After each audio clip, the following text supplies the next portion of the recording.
King. On your own lips, ano yung mga bagay na gusto mong sabihin sa Kanya? Pagyabang natin ang kabutihan, ang katapatan, ang kagalingan ng ating Diyos sa sinasabak mo na everyone. Sabayan niyo ako, Panginoon Diyos, you are so amazing, simply awesome, Lord God. There is no one like you. You are all powerful. And we come before you right at this very moment that you are God who's able right now. And God, we declare that you are the King of Kings and the Lord of Lords. In this place, Panginoon, patuloy ka namin pupurihin, patuloy ka namin sasambahin, Panginoon. Thank you, Lord. Thank you, Lord. Thank you, Jesus. Thank you, Lord. Right at this very moment. Come on, everyone, let's declare this.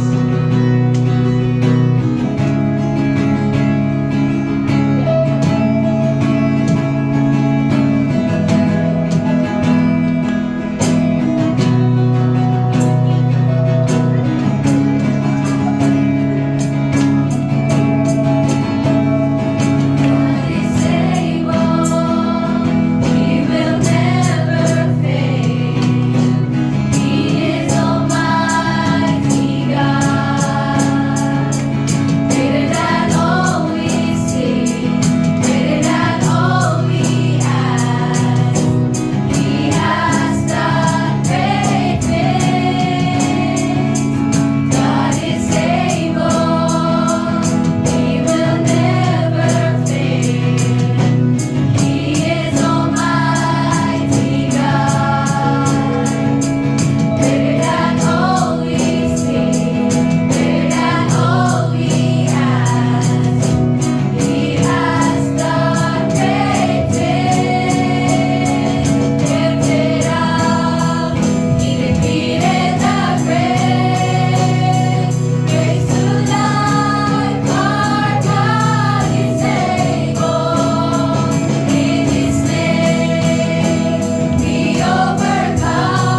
sing yung How Great. Wala pa sa lineup natin. But I just said, let's declare that.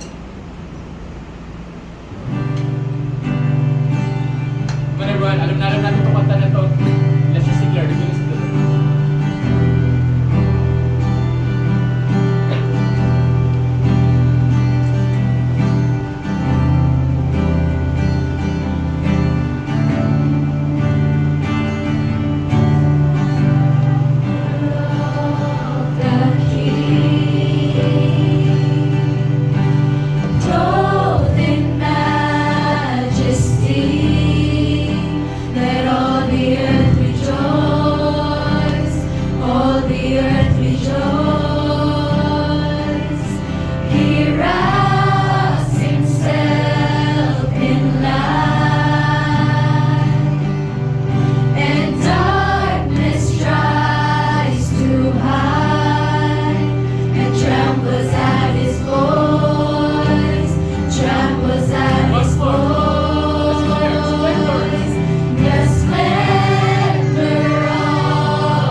this moment.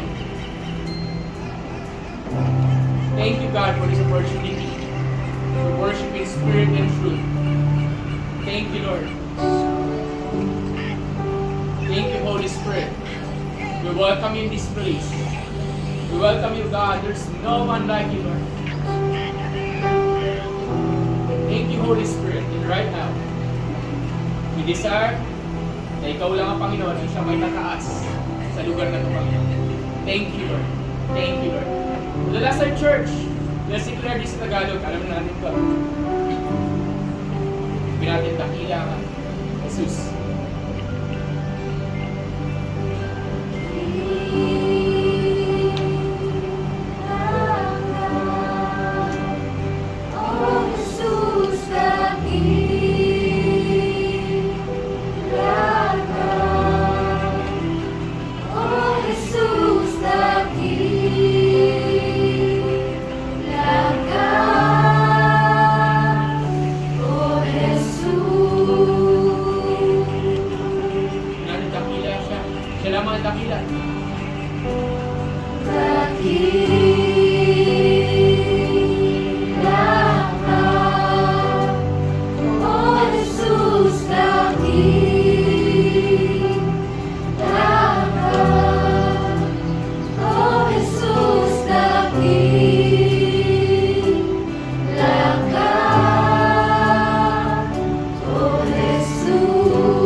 Right now, Lord, we come before you.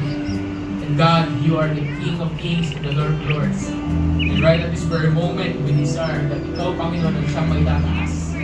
Right now, Lord, we come before you and there is no one like you. The King, the Lord, and we come before you to worship you in spirit and truth. Maraming salamat po, Panginoon, sa oras ito. And truly, there is no one like you. Thank you, Holy Spirit, for everything, and we desire that you will be lifted up, that you will be exalted, that there is no one like you in this place among us, Lord God. Thank you. Bless you. We love you, Lord. Thank you, Lord. And we speak here in Jesus' name. And everyone says, Amen. Come on, isang malakas na salamat sa maraming pagkakas. Thank you, Lord. Thank you, Lord. Sige, bago tayo makupo, yakapin mo yung katabi mo. Welcome. Welcome. Hello. Ganyan. God's good. Sige. Tayo ay... Tayo ay makupo. Final spot. Sige po, yung mga nasa likuran, tayo ay lumapit sa...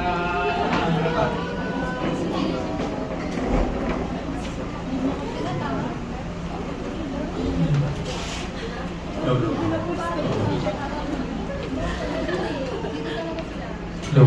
Kaya nga pala.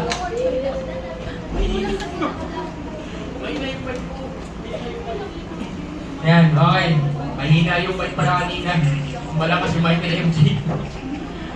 Okay, dito sa atin si! Yeah! Uy, smile ka naman. Ayan, okay. Anyway, guys, move forward tayo. Yung mga nasa likod, wag yung iwanan may blanco yung ano. Pakinaan na lang ng sound na pakinaan sound. Okay. So, wag yung may blanco dito. Ano tayo, move forward tayo. Sige na, move forward tayo. Sige na, wag yung may blanco. Ayan o. Okay, sino ba na ako po dyan? Sila Kent po. Masa sila? Like CR po. Hindi pwede sabay-sabay. Sabi na natin yan. Hindi pwedeng isang buong bulto. Okay. Papalikin. Ayan.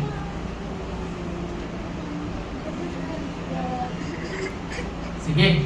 So, anyway. Ayan. So, guys. So, welcome. Okay. Okay. So, tuloy tayo. Alam ko, pili tayo sa ating pagsamba sa Panginoon. And we want to worship Him in spirit and truth. Okay? Worship team, bawal na kayo lumabas pagkatapos ng worship practice ha, ay ng praise and worship. Okay? Worship team. Worship team, wala akong naririnig. Naiintindihan niyo ba worship team? Okay. Okay, paisa-isa lang. Okay. So, pakibuksan ng Bible again sa Proverbs chapter 3 because we are not yet done with our worship sa Lord. Okay? So, kanina mayroon ako sinimulan dito. Ngayon, papasok tayo dun sa sinasabi natin, Proverbs chapter 3, verse 4. Verse 4 ba yun? Verse 5 and 6. Okay? So, pakibuksan.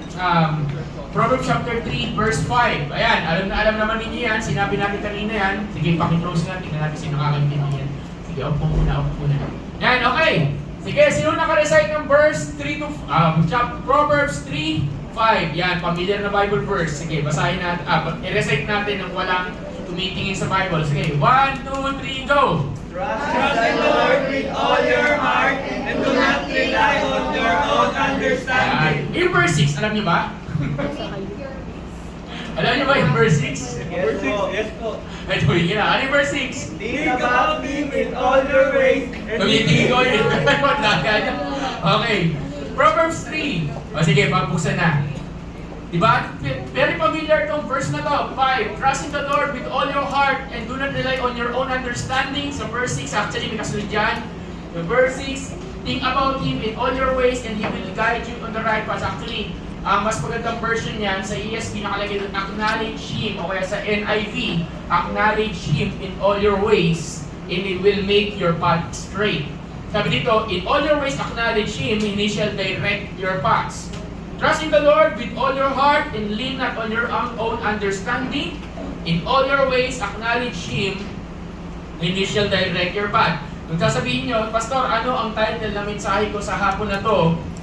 Actually, mukhang ang mensahe niyan, huwag mong kalimutan kasi yun yung first na pinag-usapan natin kanina. Pero actually, wisdom lang naman to. Wisdom part, ano pang ilan naman to? Part 3 yata. Wisdom part 3. Okay?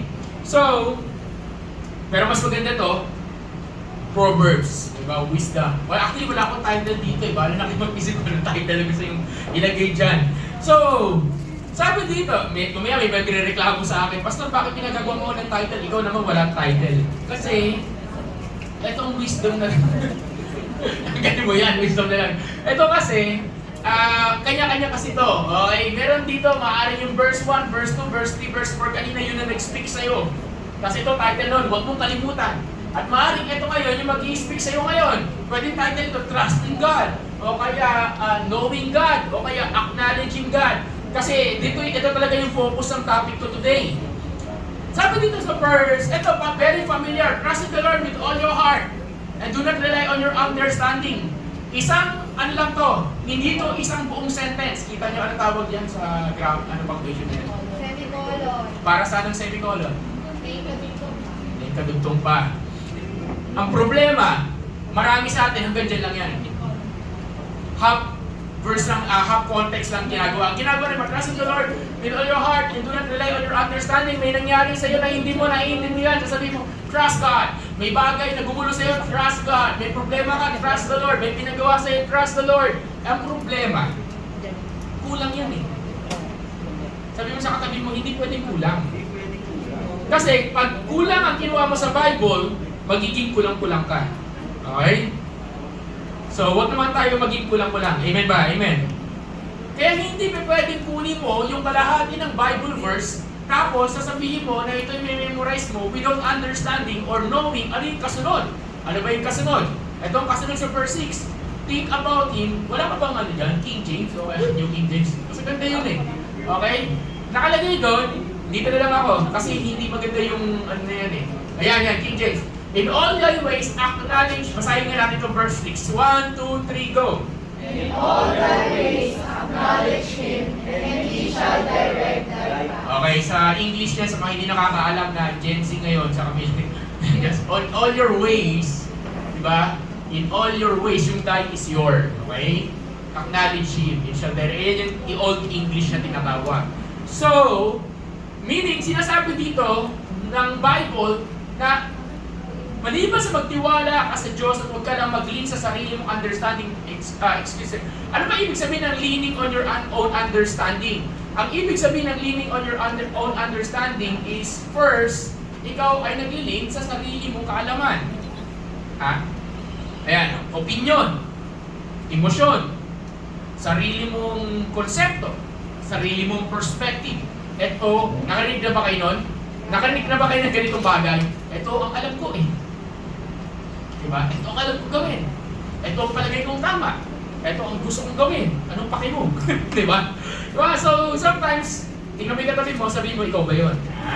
Diba? Diba? We are like that. We are like that. So, sometimes we are those kind of people who really don't understand what God wants from us. What God wants from us. Ang gusto ni Lord, tanggalin mo yung understanding mo, isuko mo sa Kanya, kasi ang ibig sabihin ng pagtiwala sa Diyos ay magtiwala sa Diyos. Sabihin mo nga, magtiwala sa Lord. Wait lang.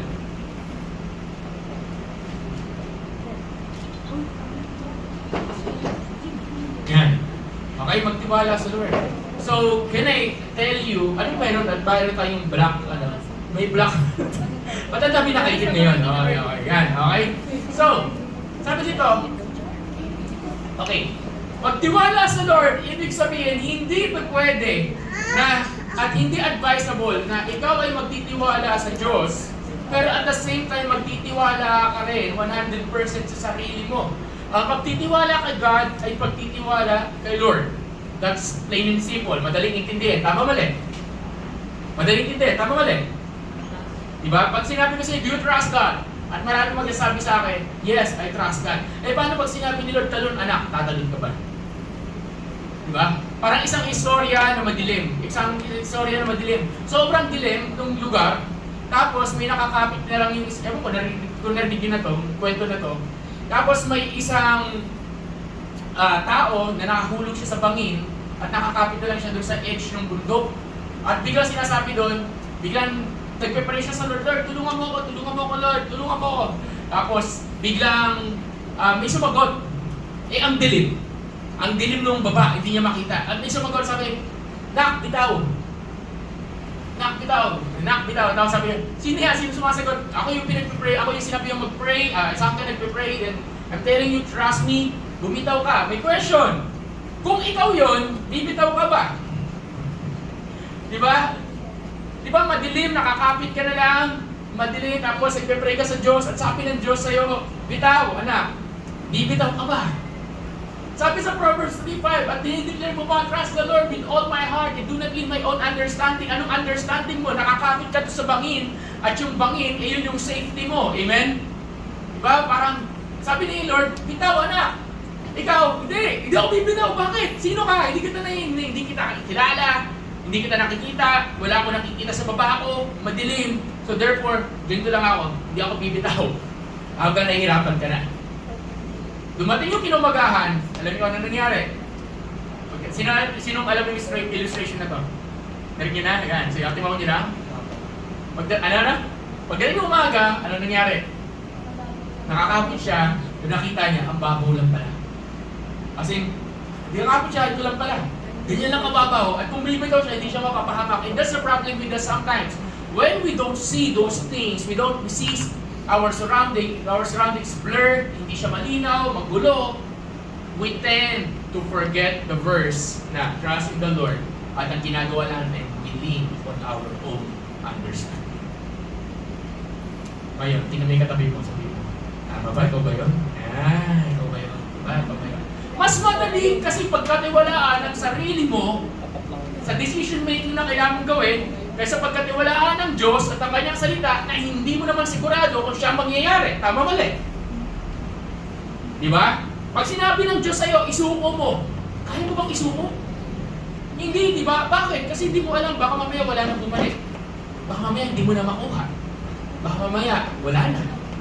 Paano sabihin ni Lord? Sabi ni Lord, anak, ibigay mo lahat ng... Example lang. Lord, ibigay mo lahat ng pera mo sa wallet. Sabi ni Lord, siyempre, ikaw, anong concept mo? Hindi ko ibibigay. Bakit? Kasi may gastusin ako, may bayarin ako, and so on and so forth. Baka mamaya, wala. Baka mamaya, kalukuhan lang yan. So therefore, pag sinabi sa mga estudyante, sabi ng Lord, huwag kang mangopya. hindi ka nakapag-aral, ano gagawin mo? Di ba? Marami ganun. Hindi ako church kasi may kailangan tapusin project, tapusin ganito, tapusin ganyan. Leaning on your understanding. Amen ba? Agree ba? Pinakakanlate. Tama? Leaning on your own understanding. Pero sabi sa Bible, sa Matthew, seek God first and all these things shall be added unto you. Di ba? Unahin mo ang Diyos, hanapin siya, unahin mo ang kanyang kaharian at lahat ng bagay, lahat ng pangangailangan mo, and I mean lahat, siya bahala. Tanong, kaya mo bang gawin yun? Na, Lord, sige, ikaw bahala, unahin kita. In all my life, in 11 years as a pastor, in 20 years of serving the Lord, hindi ko pa naman nakita ang sarili kong naging malnourished. Oo, may mga pagkakataon na nagba-Bible study ako before na naglalakad ako kasi wala akong pamasahe. May mga Bible study kami na wala akong pangkain. May Bible study kami na halos wala akong Totoo yun, nangyari sa akin yun. Nangyari, hindi naman sinabi na ng Lord, pag magtitiwala ka sa Kanya, hindi naman niya sinabi magiging madali. Ang ibig sabihin ng tiwala is this. Kahit nahihirapan ka na, kaya mo bang maniwala na kaya kang tulungan ng Diyos? Kahit na walang-wala ka na at kahit na wala na sa lahat, kaya mo bang magtiwala at maniwala na nandyan si Lord para sa iyo? Yun ang ibig sabihin ng trusting God. Is that an amen? Kaya mo bang sabihin sa Lord, Lord, kahit may sakit ako, kaya ko pa rin tumayo, kaya ko pa rin bumangon, kaya ko pa rin mag-church. Kahit wala na akong pera, may kilala ako na tao, may na-encounter ang tao, yung iba, hindi makapunta ng simbahan kasi walang pamasahe. Etong tao na to, walang pamasahe, naglalakad papunta ng simbahan. Real story. Naglalakad siya ng 30 minutes. Yung mga nasa probinsya, ang simbahan nila, kala nyo malapit, mga 5 kilometers, nilalakad nila para makapagsimba. Lakad, bundok, bumba. Bakit? Kasi we're trusting God. Bakit? Nakapagod kasi we're trusting God. It means, if you learn to trust the Lord, you will keep pushing forward no matter what. Kasi you are believing in Him. Is that an amen? Diba? So, ang problema sa atin, balik naman sa Proverbs 3:5. Problema sa atin, nandun lang tayo sa, tanggal natin trust, doon ako sa understanding. Bakit? Kasi mas madaling maniwala sa nararamdaman mo. Mas madaling maniwala sa kung anong meron ka na ngayon. Mas madaling maniwala sa nagsasatisfy sa'yo, yung nagbibigay ng satisfaction sa'yo, yung nagpupulfill sa'yo. Mas madaling maniwala sa nagbibigay sa'yo ng achievement, yung feeling mo buo-buo ng pagkatao mo. Mas madaling maniwala kang sasabihin sa'yo ng Lord, anak, wag yan, red flag yan, papapahama ka dyan. Hindi mo makita kasi yung future. Pero malinaw na sinasabi ng Diyos, anak, ganito, ganito, ganito. Minsan pipilitin natin, anong mangyayari? Boom! Masisira na lang. Magbubulat ka na at makikita mo lang sa dulo ng buhay mo na sana, and including myself before, sana nakinig ako. Sana nagtiwala ako sa Lord. Sana sumuko ako. Ang kagandahan sa Diyos, may kasunod yan. Hindi natapos yan. Ito kagandahan sa Lord. Next. Kung natapos na doon, wala ka ng pag-asa. Wala tayong pag-asa. Kasi mas marunong tayo mag-lean sa ating understanding, sa ating emotion. Ang mangyayari nun, wala tayong pag-asa. Pero sabi dito, in all your ways, acknowledge Him. Sabi, basahin nga natin in 1, 2, 3, go. Malakas. 1, 2, 3, go. In all your ways, acknowledge Him, and He shall direct thy path. Okay. Acknowledge from the Hebrew word yada. Y-A-D-A. Yada. Yada. Yada, ang ibig sabihin ng yada is you recognize Him and ibig sabihin acknowledge. Ano ba yung acknowledge yung, sige, nakita kita. Okay. Yan, hello, hi. Ganon, yun acknowledge. Ina-affirm mo yung kanyang existence. Okay. So dito, kung sabi acknowledge, yada, ang ibig sabihin ng yada, inaalam mo na siya ang may kakayanan ng lahat ng bagay. Siya ang sovereign. Siya ay all-powerful. Siya ay in authority. In other words, pag sinabing yada, ang ibig sabihin sa Hebrew, wala ka ng iba, kahit wala na ang lahat, basta meron siya, merong yada, hindi ka mawawalan. Yan ang ibig sabihin ng yada. So sabi dito, in all your ways, yada Him. Anong ibig sabihin nun?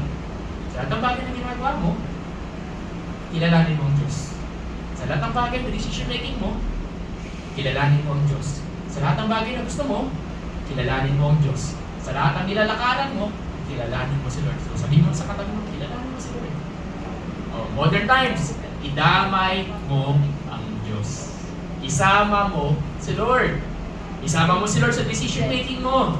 Isama mo si Lord sa mga bagay na gusto mong gawin. Isama mo si Lord sa ganito. Isama mo si Lord. Isama mo ang Diyos. Amen ba? May question ako. Tingnan mo yung katabi mo. Tanungin mo, sinasama mo ba? Nakasama mo, sinasama mo ba? Sinasama mo ba? Okay. Kasi, pag sabi doon, isama mo si Lord. So, Pastor, paano ko gagawin yun? Bago ka mag-decide, anong gagawin? Pray. Paano gagawin? Seek God. Paano gagawin? Pray. Paano pag hindi ka naiintindihan, may pinapagawa si Lord, di mo pinaiintindihan? Pray. Gawin mo pa rin. And so on and so forth. Isama mo lagi ang God. Mag-pray ka. Hanapin mo ano sinasabi ng Word of God. Magtanong ka, mag-ask ka ng biblical counsel, ng godly counsel. You ask God. Huwag mo siyang ilalayo sa'yo. Huwag mo siyang ine-neglect. At ang kagandahan nun, sabi doon, kasunod, sama na. Okay. Verse 6. Sabi dito, and he shall direct your paths. Anong ibig sabihin nun? Maraming Kristiyano, dahil hindi ako magpamalinis, marami sa atin, nakagawa tayo ng mga desisyon na minsan gusto lang natin pangatawanan kasi mali na yung nilakaran nating daan. Tama, mali? Diba? Parang, ito na total, mali naman na ako, naglakad na ako sa maling daan, pangangatawan ko na yung maling desisyon na ginawa ko. Diba? Kung magsasuffer ako. Kung magkakamali ako, magsasuffer ko yung consequences, kukunin ko yung consequences. And the problem is we don't understand what we are saying. God is so good kasi kahit na medyo may mga bagay-bagay tayong bagay na mali na hindi tinatama, once we learn to acknowledge the Lord, sabi dito, He shall direct your path. Anong ibig sabihin nun? Idadaan ka niya, maaaring maling daan pero gagawa siya ng U-turn. Maaaring nagkamali ka ng desisyon pero gagawa siya ng U-turn. Sabi mo nga U-turn. Anong ibig sabihin nun? Dito ka ba dito? Pero wag sabihin niya, oops, ligo ka, balik doon. Kasi ito yung tamang daan. Okay, gagawa siya ng U-turn. Gagawa siya ng paraan para maibalik ka niya doon sa daan na gusto niya para sa'yo. Gagawa siya ng paraan para ibalik ka niya doon sa plano niya sa buhay mo. Gagawa siya ng paraan, gagamit siya ng tao, gagamit siya ng kung anong sitwasyon para ibalik ka niya doon sa pangako niya. Is that an amen? Ngayon, Pastor, bakit gano'n? Katigasan na lang ang ulo natin kung bakit hindi ka makakabalik. Sasabihin ni Lord, anak, ito, gagawa siya lahat ng paraan. Kung kailangan, pahirapan ka niya para ma-realize mo na mali yung daan na dinadaanan mo, gagawin niya. Gagamitin niya ang pain, gagamitin niya ang trouble, gagamitin niya ang trial. Sasabihin mo, galing kong trials ito kay Satanas. Mali, galing yan dahil maling daan yung dinadaanan mo. Nalala ko before, ito, alam natin ng mga tao dito, ng ilang mga tao dito, I'm a pastor ulit. I'm a kuya na gusto kong mag-Bible study before. Hindi pa ako pastor. So, hilig ko mag-Bible study. Ayun, ano? Pwede mo siya ilabas ko, ano? Doon sa likod na yung pagkain. Gusto ba kumain? Okay. May food doon. May biscuit doon. Ayan. Ayan. Ngayon, I'm a person that I love to mag-Bible study. So, meron Bible study sa UP Diliman before, and alam na to ng iba. And unfortunately, yung Bible study ko sa UP Diliman, i-assist niyan sa pagkain, may pagkain din sa ano. Okay. Gusto ko mag-Bible study sa Mamunga, Lumago. Unfortunately, ang hirap na hirap ako mag-Bible study sa UP, ayaw lumago, ayaw na ano. Meron ng mga disciples doon. Then, nakita ko yung opportunity to open a Bible study sa Fatima Valenzuela, sa ibang school. So, inopen ko. Siyempre, kung saan may opportunity, ay ginawa ko yun. Namunga yung ibang Bible study. Ang dami. Napabayaan ko yung UP Diliman. Pero malinaw, nung nag-start ako ng Bible study, malinaw sa heart ko na sinabi ng Lord sa akin, trust in me, at tuloy mo yung Bible study, lean not on your own understanding. Ang problema, naglinaw ako sa understanding ko kasi nakikita ko yung ibang school na mumunga, so therefore, focus ako sa ibang school at pinabayaan ko ang UP Diliman. Pareho ko namang ginagawa para sa Diyos eh. Pareho ko namang gino-glorify si Lord. Pareho ko namang ina-advance yung kaharian ng Diyos. Pareho kong Lord, para sa iyo to. Ano nangyari? Alam na ito ng kwento ng iba. Nawala lahat ng campus na binabible study ko. Ang natira, yung UP Diliman. Ano nangyari? Kasi hindi naman sinabi ni Lord, mag-Bible study ako sa ibang campus. Sabi ni Lord, mag-Bible study ka sa UP Diliman, kahit hindi mo nakikita ng bumunga yun. Diyan ka lang, huwag kang umalis. Lord, para sa'yo naman to eh. It doesn't matter whether it's for God, you think it's for the Lord. What's important to God is you trust Him, we obey Him, we submit to Him. Is that an amen? Ako narinig, amen ba? Amen. Diba? O para, ayun ang ibig sabihin. So, nung nagkamali na, gumawa ang Diyos ng U-turn para ibalik niya ako doon sa UP. And guess what? Yung mga Bible study ko sa UP Diliman, naging church leaders. Naging disciples. Alam niyo ba? Diba? So, ano ibig sabihin nun? Yun ang ibig sabihin na maaaring nakagawa tayo ng mga bagay na hindi maayos, hindi maganda. Pero once you learn always involve God, God will always do something to remind you kung mali o tama yung daan na tinatahan. Tingnan mo yung katabi mo, kinig-kinig din. Sabi sa katabi mo, kinig-kinig din. Yan. Lakasan mo, kinig-kinig. Yan, di ba? Di ba? Kinig-kinig ka. So, yung palang ibig sabihin ng trusting God, yung palang ibig sabihin ng leaning not on your own understanding, yung palang ibig sabihin ng yada, acknowledging Him. Bakit? Kasi once na dinamay mo ang Diyos, yung hindi mo nakikita, marirealize mo na lang one day, kaya pala. Sabi mo nga to, kaya pala. Sabi mo nga sa tabi mo, kaya pala, diba? Kaya maganda ang throwback. Ano maganda yung throwback? Yung mga sa Facebook. Bakit? Kasi doon mo maiintindihan kung tama o mali yung desisyon na ginawa mo. Di ba? Doon mo makikita, di ba? Kaya pala nangyari ito. Sino sa'yo tuwan-tuwa pag nagtothrowback kayo, di ba? Kaya pala ganito. Di ba? Kaya ganito. Yan. Di ba? Di ba? Di ba? Ibig sabihin, kasi nung time ng panahon ng, kunyari, pinost mo yung picture na yun, hindi mo na alam kung ano mangyayari in 1 year after that. Nasa throwback yung Facebook, di ba? Para tulad sa atin, dito sa church. Alam niyo ba, ito hindi ko sinabi sa inyo eh. Pag sinabi ni Lord sa akin na tigilan yung navigator, titigilan ko talaga. Titigilan ko talaga. I will stop contacting them. I will stop trying to convince them na paggamit na itong church, na itong building na to. I will stop. Kakailang reject ako dito sa navigator. Di ba? 6. Sa cellphone, sa chat, sa text, sa call, personal, dyan sa baba, rejected. Kung ikaw yun, na-reject ka dito, gaganahan ka pa ba na, baka pwede makiga. Parang ako nagmamakaawa na ewan, baka naman pwede na. Pero sabi ni Lord, sige tuloy mo lang. Sige, diretso mo lang. Nilagay niya sa heart ko eh. Hindi nila, never, listen everyone, never na tinanggal ng Diyos sa puso ko na try to reach out this building even though I have no idea how we're going to return here. Pero nandun, tuloy-tuloy lang. Leaning not on your own understanding kasi ang understanding ko, ayaw ng navigator, ni-reject nila ako, so therefore hanap na lang tayo sa iba. But in my heart, there is this something na sinasabi na just go, sabihin mo, i-ask mo, magpakumbaba ka, just try, kainin mo ego mo, kainin mo yung pride mo. Then I will try, again and again, again and again. Fast forward tayo, 1 year after that, nasan tayo? Tanongin mo, tanongin yung sarili yung katabi niya, sabi mo, nasan tayo? Tanong mo, nasan tayo? Bakit? Trusting God. Amen? Wala ko narinig. Amen ba? Amen. Yan ang ibig sabihin, acknowledging. Ibig sabihin, meron ko makikita, He will direct your path. Sinabi ni Lord, hindi kayo sa pista. Hindi kayo dun sa, kung saan ba tayo, 7 places. Hindi kayo sa wildlife, hindi kayo kina-jet, hindi tayo saan? Hindi, bago yun. Hindi tayo sa Shakey's. Saan pa tayo? Saan pa tayo dito ni Lord? Wildlife. Tapos na yan, okay? Tapos hindi kayo sa House of the Living God. Saan tayo? Dito. Paano kung sabihin ko, hindi lang din tayo dito? Sabi mo sa katabi mo, hindi lang tayo dito. Wala akong house of worship. Ako one day, believe me, hindi malayo na makikita yung sarili natin nag-aayos worship team. Sanayin nyo na to. Makikita nyo mag-aayos tayo sa mga sinihan. So, ayusin nyo na yan. Ganun pa po. Iba yun. Sanayin nyo na. Sanayin nyo na. Sanayin nyo na.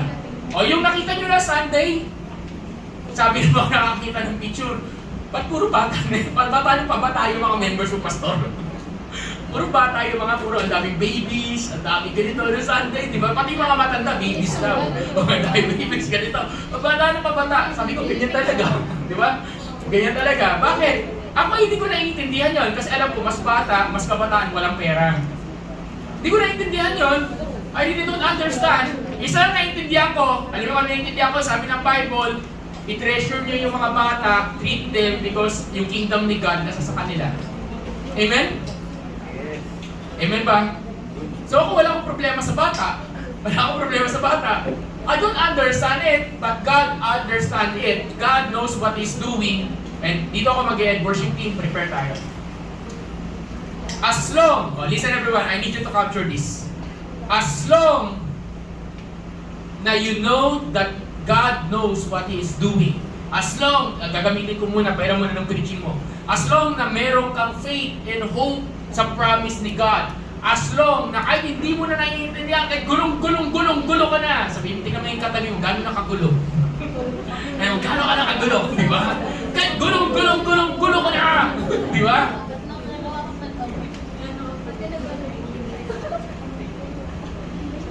Alalahanin mo. Listen. Kahit gulong ka na, alalahanin mo kung saan ka dati.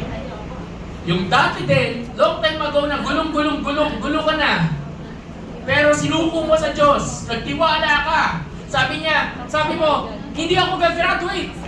May problema ako sa mga, saan ba? Sa thesis, sa research, sa grades, di ba? Hindi ako gagraduate. Tanong, graduate ka ba? Wala ko narinig, graduate ka ba? Yung feeling mo magre-repeat ka. Tanong, nag-repeat ka ba? Diba? Yung feeling mo, wala ka ng pagkain. Ang tanong, nangangayayat ka ba? Diba? Yung feeling mo na wala na. Diba? Yung feeling mo surrender ka na. Yung feeling mo long time ago na wala na. Pero sabi mo, Lord, I will trust you and I will not lean on my own understanding long time ago. Sabi mo, I will acknowledge you at niligtas ka ng Lord. Inaayos niyo yung daan mo at tingnan mo kung nasaan ka na ngayon. So yung dinadaanan mo ngayon, kung ano yan, sabi mo sa katabi mo, ngayon lang yan. Saan yung worship team? Worship that's okay. Ngayon lang yan. Diba? So can I invite you? Tayo tayong lahat. Pwede bang palakpakan natin ang Lord? Isang malakas na palakpak sa God. Come on everyone, let's just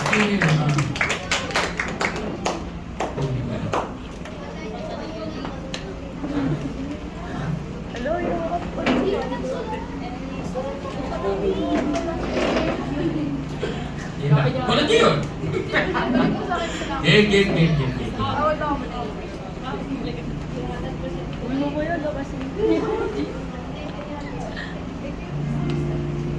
Nasiga, di ba na? Mariel, where are you?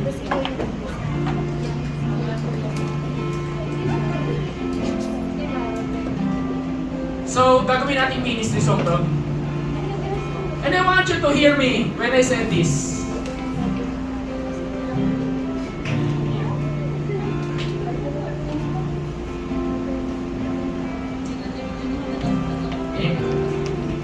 Listen. When God, paano ba? Ayoko mag-cry ngayon.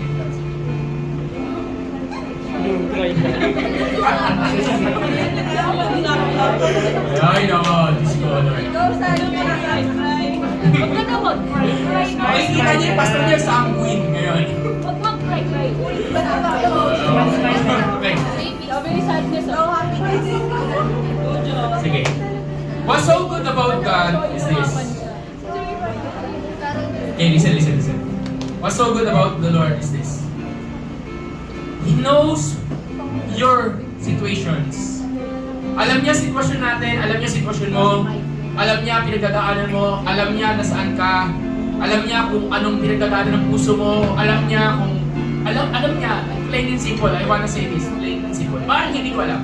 At maaaring may mga bagay kayong hindi mag-a-agree sa mga decision making and so on and so forth. But God knows. God knows. What's so good about the Lord is this. What's so good about the Lord is this. He never gives up on us. Yes. He never gives up on you. He never gives up on me. He never gives up on this church. You might give up, but He will never give up. That's why, kahit na minsan, bakit ba ang kulit itong pastor na to? Di ba? Ba't ang kulit ba nitong pastor na to? Ayaw, tigilan, naririndi na yung cellphone ko. Siguro kung may buhay yung cellphone, narindi na, di ba? Sinutunin ko. Ba't ang kulit itong pastor na to? Tatawag, ganito. Ang kulit itong kuya na to. Ang kulit itong ate na to. Ang kulit nyo. Di ba? Salamat sa gift ng kakulitan. Kasi kung walang gift ng kakulitan, walang mangungulit. At kung walang mangungulit, feeling mo minsan, bakit ganon? Bakit parang walang may pakialam sa akin? I will tell you this. Because God. Sabi mo nga, because God. Nakasama sabi mo, because God. Because God. Bakit may ganito? Bakit may ganitong church? Bakit may ganitong mga tao? Bakit may ganitong person? Whatever. I don't know. Listen everyone. Iisa lang alam ko. God is faithful. Amen. And we can trust God. Amen. The question is this. Will you acknowledge Him? Will you yada? Diba? Will you let Him do His work? Hahayaan mo ba siya gawin gusto niyang gawin sa buhay mo? Hahayaan mo ba siyang yakapin ka? Hahayaan mo ba siyang gabayan ka? Hahayaan mo ba siya? Pastor, nagkamali na ako. Pastor, nawala na. Pastor, walang nawala. Walang reset sa Lord. Walang go back to zero. Kung saan ka huminto, doon itutuloy ang kwento. Huwag mong paniwalaan yung sabi ng kalaban na, oy, babalik ka na naman. Back to zero na naman. Walang ganon. Maaaring may pause. Maaaring may pause. Maaaring may rest. Pero walang reset. Kagandahan sa Diyos, ibibigay niya pa rin yung pangako niya sa iyo. Amen. Eh ano ngayon kung nagsara yung pintuan na yon? May pintuan naman bago magbubukas. Eh ano ngayon kung nawala yung mga taong yon? May mga tao namang babalik. Darating. Eh ano ngayon kung nagsara yung lugar na yon? May tabagay, may bagong bagay lugar na ibibigay si Lord. Is that an amen? Eh ano ngayon? Kung ano yung meron before, pwede mo sabihin ba, mas masaya dati? Dati yun, magugulat ka kasi dodoble, triple ang saya. More than ngayon. So God, this is your promise. Sabi mo sa Proverbs, sabi mo kanina sa 1, huwag namin kalimutan.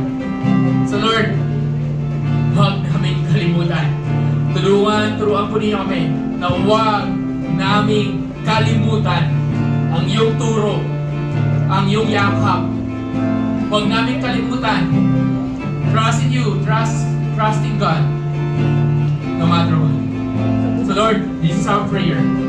This is our prayer. Can I ask to dim the lights? Just dim the lights. Kahit dim the lights na ng konti. We have a privacy as we sing this song, this worship song, this prayer song. And let's worship the Lord. Sige, can I ask? Huwag masyadong marami yung this is a ministry song. Let's worship the Lord.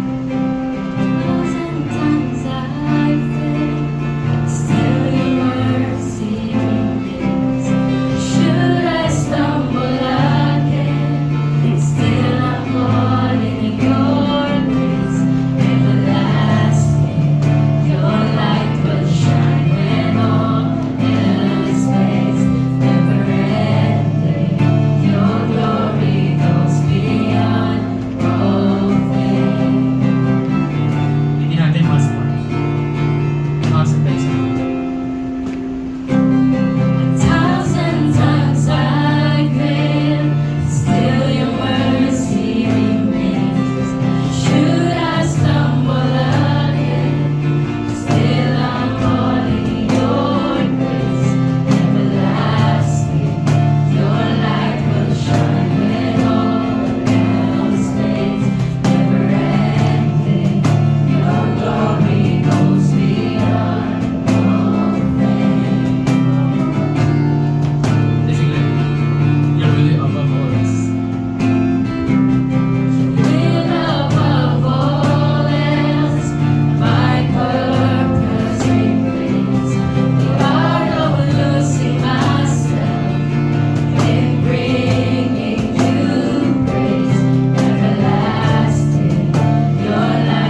let's give our hands to the Lord right now. God, maraming salamat po. You see the hands of your people. You see them, Lord. And right now, God, kami po lumalapit at papakumbaba. Change our hearts, Lord. And teach our hearts to trust you no matter what. Teach our hearts, Lord, na panghawakan ng salita mo, Panginoon. Teach our hearts, God, to love you more than before. More than before. Can I ask, let's sing this once more mula sa itaas. Verse 1, verse 2. Pre-chorus, chorus. Let's make it our prayer. Thousand times I failed, still your mercy remains. Should I stumble again, still I'm all in your grace. Everlasting, your light will shine when all else fades. Never ending, your glory goes beyond all fame. Is there no will above us? Will above all else, my purpose remains. The art of losing myself in bringing you praise. Everlasting, your light will shine when all else fades. Never ending, your glory goes beyond all fame. My heart and my soul, I give you control. Consume me from the inside out. Let justice and praise Once more. become my My heart and my soul. embrace. To love you from the inside out. My heart and my soul, I give you control. Consume me from the inside out. Let justice and praise become my embrace. To love you from the inside out. My heart and my soul. My heart and my soul, I give you control. Consume me from the inside out. Thank you, Jesus. Let justice and praise become my embrace. To love you from the inside out. Everlasting, your light will shine when all else fades. Never ending, your glory goes beyond all fame. And the cry of my heart is to bring Yes, everyone. Let's lift our hands to the Lord. Gawin natin pala natin ito.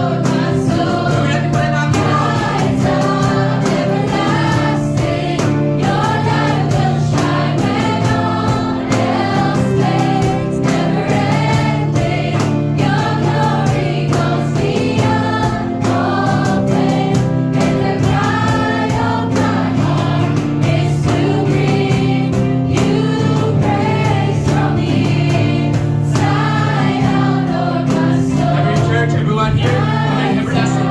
Everlasting, your light will shine when all else fades. Never ending, Yes, Lord. your glory goes beyond all Yes, Lord. fame. And the cry of my Cry of our hearts. is to bring you praise from the Ganun ka kamahal ng Diyos. Hindi kumigip up sa'yo sa Lord. Come on, everyone. Once more, for the last time, everlasting. Everlasting, your light will shine when all Kahit ang liwanag ng Diyos nandun pa rin. Ang liwanag ng Diyos nandun pa rin sa buhay natin. Ang liwanag niya nandun pa rin. Yes, Lord. Is to bring you praise from the inside out, Lord. Lord, let's just bow our heads. Lord, here we are. I bless everyone in this place. Di ba kami nag-o-offering, mag-isang offering lang kami. But right now, God, all we desire is you. We surrender everything to you right now. And all we desire is you. Panginoon Diyos, maraming salamat po sa salita mo. Siya nagbabago ng puso, siya nagbabago ng buhay. At tulad nga na hindi namin ito makalimutan. Simple lang yung Proverbs 3, 5, and 6. Simple lang yung Proverbs 1 to 4. Pero ito ay more than enough to change the trajectory of our lives. Lord, maraming salamat po Panginoon sa bawat isa ng dito. And as everyone is in our hands, Lord, pagpalain po ninyo ang bawat isa. And as we also have our offering later on pagkatapos ito, bless that offering, God. Use it for your purpose and for your glory. But right now, Lord, just bless everyone. And I speak to you that you are the head, you are above, you are healed, you are restored, you are favored, you are blessed, you are loved, you are approved, you are accepted. Jesus is your Lord. Jesus is your King. Jesus, you own us. Maraming salamat po, Panginoon. Thank you. We bless you. We love you. This we declare in Jesus' name. Everyone says, Amen and amen. Palakpakan natin ang Panginoong Diyos. Come on everyone, let's just give Him the best love offer. And as everyone, let's open our lights. And go around and just embrace everyone as we power opening. Ating pagpasunod.